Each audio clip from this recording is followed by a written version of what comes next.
주제가죠. 예. 지난주에 제가 그 주제가를 남가요 주제가라고 잘못 말했는데 남가요. 더불어민주당 송영길 의원, 자유한국당의 나경원 의원 나오셨습니다. 안녕하십니까? 네, 안녕하세요. 첫 시간 하고 났더니 주변 반응이 어떻던가요? 너무 점잖하게 한다고 그러던데. 점잖하게 한다. 나경원 좀 혼내주라고. 아니, 이렇게 야당 탄압을 하는군요.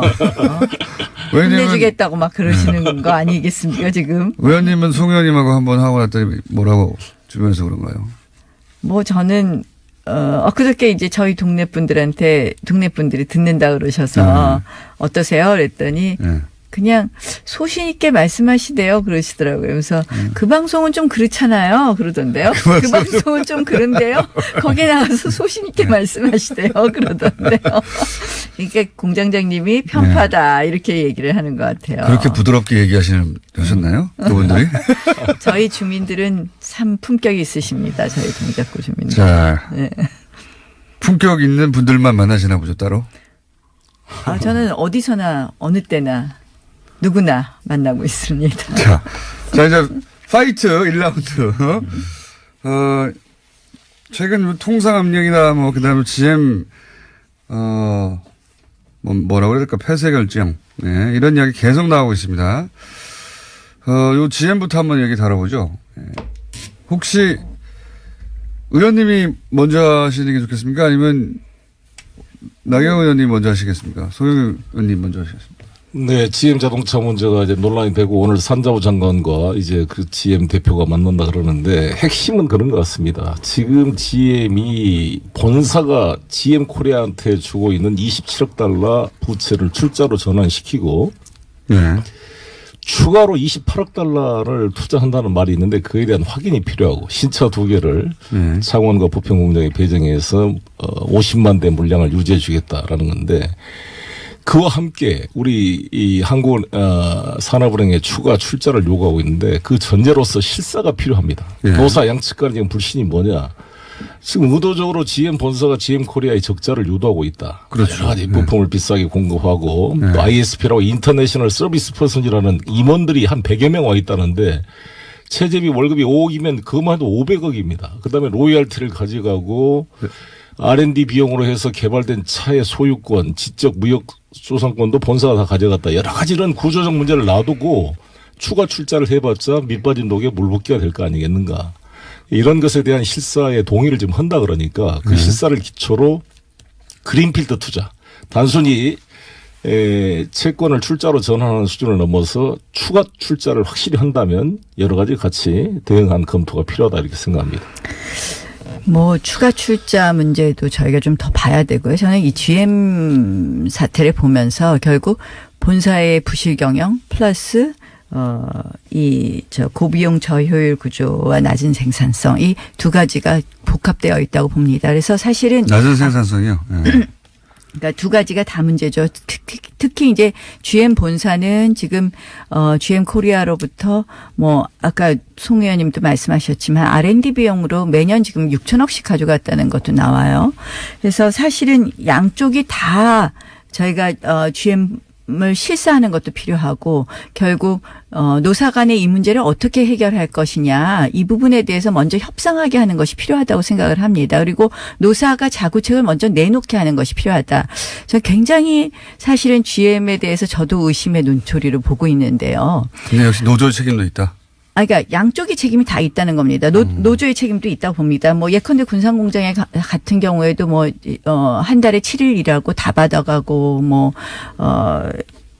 했다는 그런 기사를 봤거든요. 그래서 저는 이렇게 생각을 합니다. 이제 저희가 선거를 앞두고 정치권이 잘못해서 성급하게 개입하거나 과도하게 개입하는 경우에 결국 우리가 국민 세금으로 잘못해서 이 GM 코리아의 어떤 구조적 변화 없는 밑빠진 독에 물 붓기가 될 수 있다 이렇게 생각을 합니다. 그래서 노사의 자구책이 필요하다고 생각을 합니다. 그래서 실사도 필요하고 그 GM 코리아의 지금 현재의 경영 상태를 들여다보는 것 플러스 저는 뭐 이 뭐 여러 가지 이러한 비슷한 글로벌 기업들이 공장을 철수하려고 했을 때의 여러 가지 다른 해외 사례도 좀 봐야 되겠다 이런 생각을 합니다. 그래서 뭐 르노 자동차의 스페인 공장 철수 당시에 근로자들이 뭐 임금 동결하고 뭐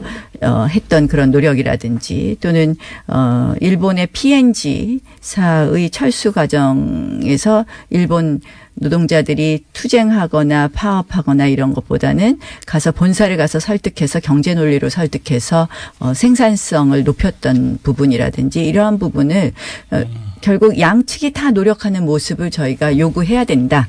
이렇게 생각합니다. 다행이네요. 그래도 저렇게 경제 논리로 접근해서 우리 홍준표 대표나 일부가 이것을 마치 우리 정부와 미국 간의 대북 정책에 대한 엇박자 때문에 보복으로 했다. 그리고 또 트럼프 대통령이 마치 GM 코리아 군산공장 폐쇄가 자기 공이고 이걸 가지고 디트로이트로 공장을 뭐 일자리를 가져온다. 이렇게 정치적으로 이용하는 것은 대단히 좀 잘못된 거라고 봅니다. 그리고 친북 정권이라서 철수했다는 얘기 주장도 있잖아요. 자유한국당에. 홍 대표 말하고는 좀 다른 거죠, 누가 하셨는지 생각이. 모르겠지만 사실은 이제 그거는 전체적으로 지금 한미 간의 통상 충돌에 대한 걱정입니다. 사실은 아시다시피 트럼프 대통령이 선거 캠페인 내내 이런 이야기했어요. 한미 FTA는 재앙이고 자동차 산업은 일자리를 뺏는 것이고 그리고 세탁기는 뭐 산업 파괴다 이렇게 얘기했었거든요. 그리고 제가 그때 트럼프 대통령 당선 직후에 미국에 갔었습니다. 그런데 이제 그때 한국, 중국, 일본 중에서 환율 조작국을 지정할 것이다 이런 이야기를 공공연하게 했을 때 미국의 조야에서는 이 통상 압박의 제일 타겟은 한국이라는 것이 아주 공공연한 사실이었습니다. 그런데 그동안 저희가 전혀 준비를 하지 않은 것이죠. 예컨대 이제 통상본부만 전혀 해도 준비를 지금 하지 않은 게 아니라 준비를 잘해서 환율 지정 재당수도 우리가 잘 이겨냈고요. 두 가지 문제가 있다고 생각하는데요. 제가 일보로스를 만나고 왔어요. 근데 나름대로 누굴 만나고 오셨어요? 일보로스 상무장관을 만나서 여러 가지 얘기를 지난번에 가서 나눴습니다. 만나고 오셨죠. 예. 그런데 이게 지금 사실 트럼프 대통령이 근본적으로 자유무역주의라는 보수주의 가치를 훼손하고 있는 겁니다. 자유한국당이 제왕적 대통령제 항상 비판하는데 트럼프 대통령이 이런 모습을 비판을 해줘야 된다고 봐요. 아니 트럼프 대통령 우리가 고칠 수가 없는데. 아니 왜 이거는 국제사회는 서로 간의 여론이기 때문에 이런 문제가 발생하면 진정한 보수 정당이 나온다면 자유무역주의를 훼손하고 오직 했으면 월스트리트 저널이 사설로 비판했겠습니까? 이 트럼프 대통령의 이런 모습을. 그러니까 이런 점을 같이 우리 여야가 목소리를 해줘야지 무슨 문제가 발생하면 무조건 정부한테 공격하기 전에 정부의 잘못도 지적해야겠지만 먼저 미국의 이런 부당한 요구에 대해서 단호한 목소리를 내주는 것이 국익을 지키는 것이다. 저는 이렇게 생각합니다. 그런데 이제 뭐 대통령께서도 안보하고 통상은 분리해서 결연한 대응을 하시겠다 이렇게 말씀하셨어요. 뭐 저희가 듣기에는 속 시원합니다. 근데 과연 우리가 실익이 있을까 굉장히 걱정되는 부분입니다. 이제 준비 안 됐다라고 말씀드리는 것은 이런 거예요. 뭐 통상본부 쪽이 제대로 정비되지 않았다 이런 이야기를 할 수도 있지만 실질적으로 일본 예를 한번 보시죠. 일본은 이번에 철강 수출국 철강을 미국에다 수출을 하는 우리보다 훨씬 더 많이 수출함에도 불구하고 철강에 높은 관세를 부과하는 53% 관세죠. 에서 빠졌습니다. 뭐라고 설명했느냐? 미국이 일본을 제외한 이유는 미국이 이제 철강 수입을 갖다가 높은 관세를 붙여서 규제하는 것의 이유가 철강 수입이 미국의 안보에 위협이 될 수 있다라는 이유를 하면서 그 12개국에 우리나라를 포함시키지 않았습니까? 근데 일본에 대해서 제외한 이유는 동맹국으로부터 철강을 수입하는 것은 안보에 위협이 되지 않는다 하면서 일본은 그 부분에 대해서 제외시켰습니다. 네, 그건 좀 결국 뭐냐 팩트 우리가 확인이 필요한데요. 아니요. 확인해 보세요. 실제로 일본 이게 실제로 지금 우리 한국이 미국에 수출하는 게 365만 톤이고요. 일본이 수출하는 게 170만 톤이에요. 우리가 2배를 더 많이 수출합니다. 아까 일본이 더 많이 수출한다는 건 잘못된 일본이 철강을 우리 대한민국 일본에 비해서 2배가 넘게 수출하고 있어요. 네, 그리고 이거 수출 증가율이 우리가 40%가 늘었는데 일본은 2%가 줄었습니다. 자, 일본이 철강 미국에 관세 수출하는 게 우리가 일본에 비해서 2배를 수출한다니까요. 일본이 철강 관세 폭탄에서 제외됐습니까? 안 됐습니까? 아니, 제외됐잖아요. 아니, 그리고 그것은 일본의 세 가지 중에 하나로 아직 확정도 안 된 사안일 뿐만 그러니까 아니라 세 가지 중에 그냥 한 그 가지 상공부가 사안. 백악관에 제시한 세 가지 안 중에 하나이고요. 세 가지 안 중에 하나이라는 것도 저도 알고 있고요. 4월 근데 11일 날 결정하는 건데 그러니까 근데 지금 결정도 되지 않았고 세 가지 안 중에 하나인 걸 가지고 기정사실화해서 논란을 피울 게 아니라 이것 자체의 문제점을 지적하고 대응하는 게 지금 단계에 필요하다 이런 거고요. 그러니까 아까 말씀한 대로 우리 한국은 일본에 비해서 365만 3,934톤을 수출하고 있어요. 그러니까 이게 미국, 일본에 비해 2배나 많을 뿐만 아니라 작년 대비 40%가 증가하고 있고 중국 우리가 제품을 50만 톤 정도를 수입해서 우리가 그쪽에 수출한 문제 때문에 논란이 되고 있는 것이지. 그것도 왜 논란이 되고 있는. 일본은 빠지고 한국은 들어갔냐 이것이 무슨 정치 외교적인 실패다 이렇게만 일본의 세코 히로시게 경제 산업상이 그렇게 발표하신 거 읽어보셨습니까? 세코 히로시게 거기에 보면 예? 아니 근데 이걸로 통화하셨습니까? 자꾸 만나봤다는 얘기 하시지 말고 제가 말씀드리는 것은요. 정치인들을 일본이 만나봤어요? 이걸로 서로 싸우잖아요. 일본이 여기서 제외된 이유는 일본으로부터 수입하는 것은 안보에 영향을 주지 않는다라는 얘기를 미국 측에서 했다고 발표했던 거거든요. 정치인입니다. 그리고 그런데 자민당 국회의원이고 그분도 자기를 활용하는 말에 우리가 handle 필요가 없고. 지금 잘 보세요. 안보와 통상을 분리해서 대응하자. 네. 이게 트럼프의 과연 말입니다. 아니 트럼프의 말이에요. 트럼프 대통령이 그렇게 한다고 해서 우리가 그 논리에 갔을 때 우리가 얻는 이득이 있을까요? 저는 사실은 문재인 대통령이 안보와 통상을 분리한다고 하면서 통상에 대해서 결연한 대응을 한다고 하셨는데 WTO도 우리가 예전에 이미 LG하고 삼성이 세탁기 관련해서 관세 폭탄 맞고 그리고 WTO에 제소해서 3년 후에 승소했는데요. 그동안 뭐 손에 전혀 배상받을 방법이 없고요. 미국이 그다음에 지키지도 않아요. WTO의 결정을. 그런데 지금 우리가 WTO에 제소하고 한다고 해서 사실상 실익이 없다는 거 잘 알고 계실 겁니다. 2002년도에 물론 그 조치를 승소한 사례가 있고요. 아니 제가 말씀드린 건 승소한 사례가 없다는 것이 아니라 그러한 조치를 할 수밖에 없는 것도 어느 부분 일정 부분 이해되는 부분도 있습니다. 그러나 중요한 것은 이러한 결연한 대응이 문제를 해결하는 방법은 아니다라는 것이죠. 문제를 해결하는 것은 양측이 같이 돼야 되는 겁니다. 그러니까 결연한 대응 자세와 함께 또한 협력과 근데 사실은 협상이 안보의 양쪽으로 필요한 엇박자가 결국은 통상에 있어서도 이러한 안타까운 결과를 전혀 더욱 그렇게 생각하지 촉진하고 않습니다. 있다라는 예를 것을 들어서 저는 강조하는 GM 코리아 겁니다. 문제도 호주나 영국의 오펠 다 우리가 철수했는데 영국과 호주가 미국의 강력한 안보 문제고 안보에 대해서 이견이 없음에도 불구하고 그들의 논리로 철수하는 것입니다. 그건 GM 코리아 얘기고요. 네, 지금 GM 코리아도 마찬가지고. 미국의 통상 압박을 말씀을 드리는 겁니다. 문제도. 결국은 미국의 통상 압박 문제가 저희가 안보에 있어서 엇박자를 하니까 동맹에 대해서도 선거를 의식한 정치적인 공세라고 봐야 돼요. 오늘 야단하라 그러셨다고 계속 지금 말을 서로 잘 안 들릴 것 같이 저는 이 돼버렸는데요. 트럼프 대통령은 사실 미국의 모든 NIT라든지 월스트리트 저널까지도 비판하는 이런 문제에 대해서는 보수주의 가치에 어긋나는 거거든요. 리카르도가 나오면은 꾸짖을 겁니다. 지금 트럼프를. 아니 그러니까 트럼프 이런 대통령이 식의- 그렇게 하는 것을 저희가 잘했다고 하는 것이 아니라 그런 트럼프 대통령에 대해서 우리가 어떻게 대응할 것이냐. 우리는 우리 정부에 대해서 이야기를 하는 자유한국당이 겁니다. 한 목소리로 트럼프의 보수주의 가치 위반을 지적해 줄 때 그런다고 해서 바뀔까요? 우리나라의 통상 교섭력이 높아진다고 그러면 저는 생각합니다. 자유한국당은 어떻게 대응? 물론 그런 부분에 있어서 저희가 협조할 부분은 협조하겠지만 저희는 생각하기에 지금의 정부의 진단과 처방은 잘못됐다고 그럼 보는 어떻게 거죠. 해야 되는 건지 들어보죠. 아니 그러니까 저는 결국은 이제 트럼프 대통령이 우리에 대해서 so-called 그러니까 동맹이라고 소위 동맹이라고 불리는 한국 이런 식으로 표현을 한국뿐만 아니라 했어요. 그런데 so-called ally는 다 포함됐어요. 재팬도 포함되고 다 포함되는 아니, 말입니다.